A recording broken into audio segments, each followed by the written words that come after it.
Hello, we're back with Con from John Plunkett's Cosmeceuticals, and today we're actually going to look at skincare for normal skin. Now that sounds a bit funny to me. Does anyone really have normal skin?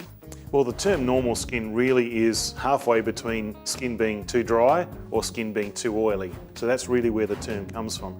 It really relates to the amount of moisture in the skin. So if we have normal skin, do we still need to use something to look after it? Definitely, because the skin still needs support and it still needs those nutritional elements to keep it healthy or to restore it back to health if that's necessary.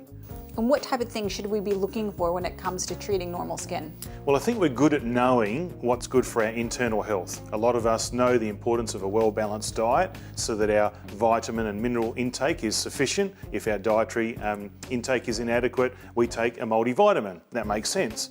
But do you know our skin, which is our largest organ in our body, also needs that same support. So using vitamins in the skin or on the skin are just as important as looking after our internal health. Yep, so what type of vitamins should we be using on our skin? Well, there are a number of vitamins that are well recognised for their benefits to the skin and their anti-aging properties. Vitamin A boosts collagen and smooths the skin. Vitamin B3 reduces the appearance of brown marks. Vitamin B5 increases hydration in the skin. Vitamin C is a potent antioxidant and also has a lightening effect on the skin. Vitamin E eases dryness and is also an antioxidant. And vitamin F, which is also known as omega-3 and 6, boosts moisture in the skin.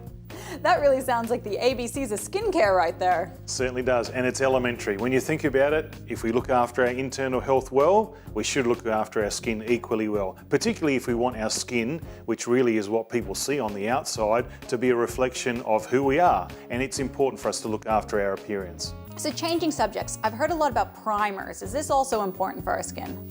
Well, primers actually can make our appearance look much better than it actually is, because primers actually have a neat way of filling little blemishes in the skin, so they can be fine lines or open pores, and also blurring those imperfections, so it can give you like the perfect model look just by applying. We need that for TV.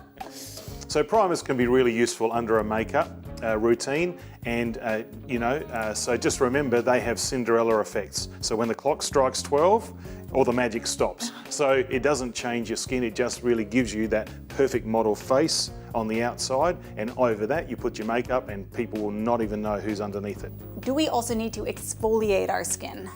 Well, exfoliation actually is recognised as very important if we want to have healthy skin, because basically what exfoliation does, it removes the dead layer of skin, and with it we can remove all of the photo damage and pigmented and fine lines. All of those things can be removed very simply by exfoliating. However, we must remember that there's different types of exfoliation.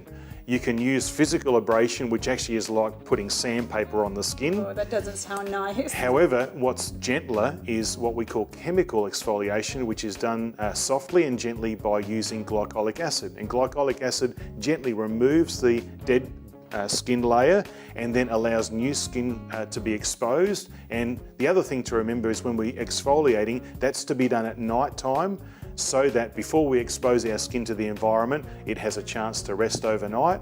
And obviously using sun protection prior to sun exposure, because we are actually exposing new skin to the environment prematurely. But the results on clarifying the skin and improving the skin's appearance are amazing.